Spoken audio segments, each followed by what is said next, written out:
Hi friends, welcome back to the channel. Mixie ರಿಪೇರಿ ಮಾಡಲು ಹೋದ ನನಗೆ ಸುಂದರ ಆಂಟಿಯೊಬ್ಬಳು ನನ್ನ ಬಳಿ ಬಂದು ತುಂಬಾ ದಿನದಿಂದ ನನ್ನ ಬೀಗಕ್ಕೆ ಯಾರೂ ಕೀ ಹಾಕಿಲ್ಲ, ನೀನು ಬಂದು ಹಾಕಿಕೊಡುತ್ತೀಯಾ ಅಂತ ಕೇಳಿದರು. ಸಿಕ್ಕ ಅವಕಾಶ ಬಿಡೋಕ್ಕಾಗುತ್ತಾ? ಸೀದಾ ಆಂಟಿ ಮನೆಗೆ ಹೋಗೇ ಬಿಟ್ಟೆ. ಮುಂದೇನಾಯಿತು ಅನ್ನೋದನ್ನು ಕಥೆಯಲ್ಲಿ ಪೂರ್ತಿ ನೋಡಿ ಗೊತ್ತಾಗುತ್ತೆ. ನನ್ನ ಹೆಸರು ಸಚಿನ್ ಎಂದು. ನಾನು ಒಬ್ಬ ಮಿಕ್ಸರ್ ರಿಪೇರಿ ಮತ್ತು ಸ್ಟವ್ ರಿಪೇರಿ ಮಾಡುವ ವ್ಯಾಪಾರಿ. ಮಿಕ್ಸರ್ ರಿಪೇರಿಯನ್ನು ಮಾಡಿಕೊಂಡು ಊರಿಗೆ ಹೋಗುತ್ತಾ ಇದ್ದೆ. ನಾನು ತುಂಬ ಊರುಗಳಿಗೆ ಹೋಗಿದ್ದಾಗ ಅಲ್ಲಿ ಸಾಕಷ್ಟು ಮಹಿಳೆಯರು ತಮ್ಮ ಮಿಕ್ಸರ್ ರಿಪೇರಿ ಮಾಡಿಸಿಕೊಳ್ಳಲು ಬರುತ್ತಿದ್ದರು. ನಾನು ಅವರು ಬರುವಾಗ ಅವರ ಸೌಂದರ್ಯವನ್ನು ನೋಡುತ್ತಾ ಸವಿಯುತ್ತಾ ಒಂದು ರೀತಿ ಮಜಾ ಮಾಡುತ್ತಿದ್ದೆ. ಕೆಲವೊಂದು ಸಲ ಎಷ್ಟರ ಮಟ್ಟಿಗೆ ಅವರ ಅಂದ ನೋಡಲು ಸಿಗುತ್ತಿತ್ತು ಎಂದರೆ, ಎಷ್ಟೋ ಜನ ಮಿಕ್ಸರ್ ರಿಪೇರಿ ಮಾಡಿಸಿಕೊಳ್ಳಲು ಅವಸರದಿಂದ ಓಡೋಡಿ ಬರುತ್ತಿದ್ದರು. ಅವರು ಓಡಿ ಬರುವಾಗ ಅವರ ಹಣ್ಣುಗಳು ಕುಣಿತಾ ಇದ್ದವು. ನನಗೆ ಕಣ್ಣು ತುಂಬ ನೋಡಿಕೊಳ್ಳುವಷ್ಟು ಸೌಂದರ್ಯ ಸಿಗುತ್ತಿತ್ತು. ನಾನು ಅದನ್ನು ನೋಡಿ ತುಂಬ ಅಂದರೆ ತುಂಬ ಮಜಾ ಮಾಡುತ್ತಿದ್ದೆ.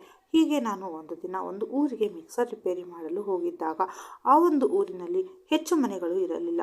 ಕೆಲವೊಂದಿಷ್ಟು ಮನೆಗಳು ಮಾತ್ರ ಇದ್ದವು ಮತ್ತು ಹೆಚ್ಚು ಜನ ಕೂಡ ಇರಲಿಲ್ಲ. ನಾನು ಅಲ್ಲಿಗೆ ಹೋಗಿದ್ದಾಗ ಒಬ್ಬ ಸುಂದರ ಆಂಟಿ ಓಡುತ್ತಾ ನನ್ನ ಕಡೆಗೆ ಬರುತ್ತಿದ್ದಳು. ಅವರು ಬರುತ್ತಿರುವಾಗ ನಾನು ನೋಡಿದೆ. ಅವರ ಮೂಸಂಬಿ ಹಣ್ಣುಗಳು ಕುಣಿದಾಡುತ್ತಿತ್ತು. ನಾನು ನೋಡುತ್ತಾ ನನ್ನ ಕಣ್ಣನ್ನು ತಂಪು ಮಾಡಿಕೊಳ್ಳುತ್ತಾ ಇದ್ದೆ. ಅವರು ಹತ್ತಿರಕ್ಕೆ ಬಂದು, ನೀವು ನನ್ನ ಮಿಕ್ಸರ್ ರಿಪೇರಿ ಮಾಡಿಕೊಡುತ್ತೀರಾ ಎಂದು ಕೇಳಿದರು. ನಾನು ಹೌದು, ನಾನು ರಿಪೇರಿ ಮಾಡುತ್ತೇನೆ ಅಂತ ಹೇಳಿದೆ. ಅವರ ಜೊತೆ ಮಾತನಾಡುತ್ತಿರುವಾಗ ಅವರು ನನ್ನನ್ನೇ ನೋಡುತ್ತಾ ಇದ್ದರು ಮತ್ತು ಅವರು ನನ್ನ ಜೊತೆ ಮಾತನಾಡುತ್ತಾ ಹತ್ತಿರ ಬರುತ್ತಿದ್ದರು. ನನ್ನ ಮುಖದ ಹತ್ತಿರ ತಂದು ಮಾತನಾಡುತ್ತಿದ್ದರು. ನನಗೆ ಏನೋ ಒಂಥರ ಅನಿಸ್ತಾ ಇತ್ತು. ಆದರೂ ನಾನು ಮೊದಲಿಗೆ ಏನೂ ಪ್ರತಿಕ್ರಿಯೆ ನೀಡಲಿಲ್ಲ. ನಂತರ ಅವರು ಮಾತನಾಡುತ್ತಾ, ನನ್ನದೊಂದು ಬೀಗ ಇದೆ, ಅದರ ಕೀ ತುಂಬ ದಿನಗಳ ಹಿಂದೆ ಕಳೆದು ಹೋಗಿದೆ, ಅದಕ್ಕೆ ಯಾವುದೇ ಕೀ ಇನ್ನೂ ಹಾಕಿಲ್ಲ, ನೀವು ಅದಕ್ಕೆ ಕೀ ಹಾಕಿ ಸರಿ ಮಾಡಿಕೊಡುತ್ತೀರಾ ಎಂದು ಕೇಳಿದರು. ನನಗೆ ಇವರು ಬೀಗ ಬಗ್ಗೆ ಏನಕ್ಕೆ ಮಾತನಾಡುತ್ತಿದ್ದಾರೆ ಎಂದು ತಿಳಿಯಲಿಲ್ಲ. ನಾನು ಸರಿ ಮಾಡುತ್ತೇನೆ ಅಷ್ಟೇ, ಬೇಗ ರಿಪೇರಿ ಮಾಡಲು ಆಗುವುದಿಲ್ಲ ಎಂದು ಹೇಳಿದೆ. ಆಗ ಅವರು, ಇಲ್ಲ, ನಿಮ್ಮ ಕೈಲಿ ಅದು ಆಗುತ್ತೆ ರಿಪೇರಿ ಮಾಡಲು, ಆದರೆ ಅವಸರ ಏನೂ ಬೇಡ ಎಂದು ಹೇಳಿದರು. ನನಗೆ ಅವರ ಮಾತಿನ ಅರ್ಥ ತಿಳಿಯುತ್ತಿರಲಿಲ್ಲ. ಆಗ ಅವರು ಬಿಡಿಸಿ ಹೇಳಲು ಪ್ರಾರಂಭಿಸಿದರು. ನಾನು ಮಾತನಾಡುತ್ತಿರುವುದು ಬೀಗದ ಬಗ್ಗೆ ಅಲ್ಲ, ಅದರ ಬಗ್ಗೆ ಎಂದು ಹೇಳಿದರು. ನನಗೆ ಆಗ ತಿಳಿಯಿತು, ಇವರು ಯಾವ ಬೀಗದ ಬಗ್ಗೆ ಮಾತನಾಡುತ್ತಿದ್ದಾರೆ ಎಂದು. ಆಗ ನೀವು ನಿಮ್ಮ ಪಿಕಪ್ ಬಗ್ಗೆ ಮಾತನಾಡುತ್ತಿದ್ದೀರಾ? ಆ ಬೀಗವನ್ನು ಬೇಕಾದರೆ ನಾನು ಈಗಲೇ ಓಪನ್ ಮಾಡಿಕೊಡುತ್ತೇನೆ ಎಂದು ಹೇಳಿದೆ. ಯಾವಾಗ ಎಂದು ಕೇಳಿದರು. ನಾನು ನಿಮಗೆ ಯಾವಾಗ ಬೇಕೋ ಆವಾಗ ಎಂದು ಹೇಳಿದೆ. ಅವರು ತುಂಬ ದಿನಗಳಿಂದ ಕೀ ಇಲ್ಲದೆ ನನ್ನದು ತುಕ್ಕು ಹಿಡಿದಾಗಿದೆ, ಸ್ವಲ್ಪ ಎಣ್ಣೆ ಉಪಯೋಗಿಸಬೇಕಾಗುತ್ತದೆ ಎಂದು ಹೇಳಿದರು. ಎಣ್ಣೆ ಏನು ಬೇಕಾದರೆ ನಾನೇ ತರುತ್ತೇನೆ, ನಿಮಗೆ ಯಾವಾಗ ಅದನ್ನು ನಾನು ಸರಿ ಮಾಡಬೇಕು ಎಂದು ಕೇಳಿದೆ. ಆಗ ಅವರು, ಇಂದು ಬೇಡ, ನಾಳೆ ಮಧ್ಯಾಹ್ನ ಇದೇ ಸಮಯಕ್ಕೆ ಇದೇ ಜಾಗಕ್ಕೆ ಬನ್ನಿ ಎಂದು ಹೇಳಿದರು. ನನ್ನನ್ನು ಕಳುಹಿಸಿದರು. ನಾನು ನಾಳೆ ತನಕ ಕಾಯಲು ಆಗುವುದಿಲ್ಲ, ಇಂದೇ ಆ ಬೀಗವನ್ನು ತೆರೆಯಬೇಕು ಎಂದು ಕೇಳಿದೆ. ಆಗ ಅವರು, ಈ ಬೀಗವನ್ನು ತೆರೆಯಲು ಇದು ಸರಿಯಾದ ಸಮಯ ಅಲ್ಲ, ನಾಳೆ ಮಧ್ಯಾಹ್ನ ನಾನು ಹೇಳಿದಂತೆ ಈ ಸಮಯಕ್ಕೆ ಬನ್ನಿ, ಈವಾಗ ಸದ್ಯಕ್ಕೆ ಹೊರಡಿ ಎಂದು ಹೇಳಿ ನನ್ನನ್ನು ಒತ್ತಾಯ ಮಾಡಿ ಕಳುಹಿಸಿದಳು. ನಾನು ಸರಿ ಆಯಿತು, ನಾಳೆ ಬರುತ್ತೇನೆ ಎಂದು ನನ್ನ ಗಾಡಿಯನ್ನು ತೆಗೆದುಕೊಂಡು ನಮ್ಮ ಮನೆಗೆ ಬಂದು ನಾಳೆ ಮಧ್ಯಾಹ್ನ ಯಾವಾಗ ಆಗುತ್ತೋ ಎಂದು ಕಾಯುತ್ತಾ ಇದ್ದೆ. ನಾನು ಬೀಗವನ್ನು ತೆರೆಯಲು ಎಣ್ಣೆ ಕೂಡ ರೆಡಿ ಮಾಡಿಕೊಂಡು ನನ್ನ ಬಳಿ ಇದ್ದ ಕೀಯನ್ನು ಸರಿ ಮಾಡಿಕೊಂಡು ಅವರು ಹೇಳಿದ ಸಮಯಕ್ಕೆ ಅವರ ಮನೆಗೆ ಹೋದೆ. ಅಲ್ಲಿ ಹೋಗಿ ನೋಡಿದರೆ ಅವರು ತುಂಬ ಚೆನ್ನಾಗಿ ಅಲಂಕಾರ ಮಾಡಿಕೊಂಡು ನಿಂತಿದ್ದರು. ನಾನು ಹೋಗುತ್ತಿದ್ದಂತೆ ಅವರು ಮನೆಯೊಳಗೆ ಬನ್ನಿ ಎಂದು ಕರೆದರು.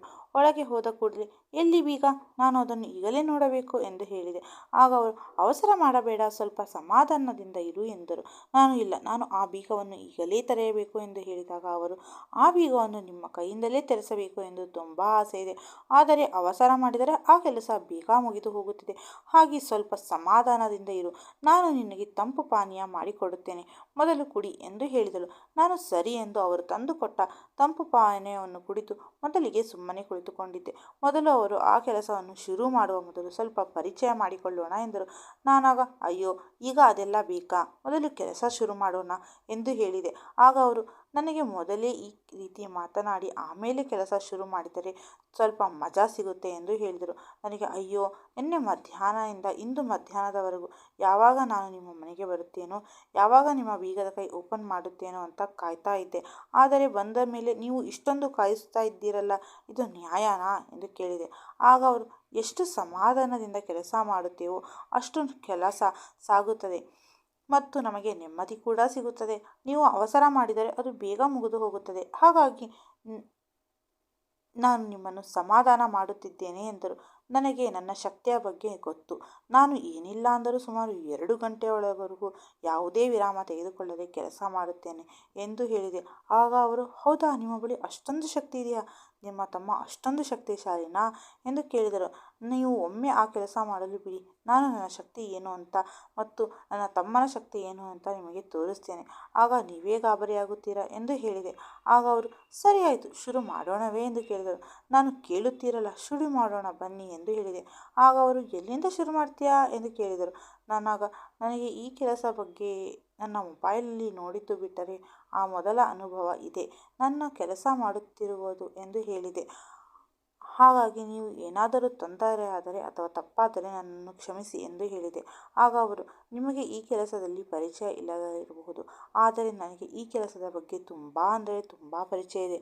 ನಾನು ನಿಮಗೆ ಸರಿಯಾದ ರೀತಿಯಲ್ಲಿ ಹೇಳಿಕೊಡುತ್ತೇನೆ, ಮಾಡಿ ಎಂದು ಹೇಳಿದರು.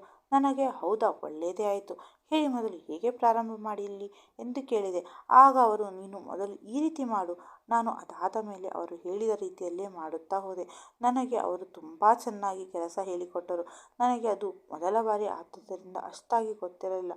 ಅವರು ಹೇಳಿದಂತೆ ನಾನು ಕೆಲಸವನ್ನು ಮಾಡುತ್ತಿದ್ದೆ ಮತ್ತು ಅವರು ಕೂಡ ತುಂಬ ಚೆನ್ನಾಗಿ ಹೇಳಿಕೊಟ್ಟರು. ಇಬ್ಬರು ಚೆನ್ನಾಗಿ ಆಟವಾಡಿ ಮಜಾ ಮಾಡಿದೆವು. ಹೀಗೆ ಆ ದಿನ ಪೂರ್ತಿ ಕೆಲಸ ಮಾಡುತ್ತಲೇ ಇದ್ದು ಅವರ ಬೀಗವನ್ನು ತೆರೆದೆ. ಧನ್ಯವಾದಗಳು ವೀಕ್ಷಕರೇ. ಮತ್ತೆ ಮುಂದಿನ ಕಥೆಯೊಂದಿಗೆ ಸಿಗ್ತೀನಿ. ಅಲ್ಲಿವರೆಗೂ ಕಾಯ್ತಾ ಇರಿ. ಅದಕ್ಕೂ ಮೊದಲು ಚಾನಲ್ನ ಸಬ್ಸ್ಕ್ರೈಬ್ ಮಾಡ್ಕೊಳ್ಳಿ.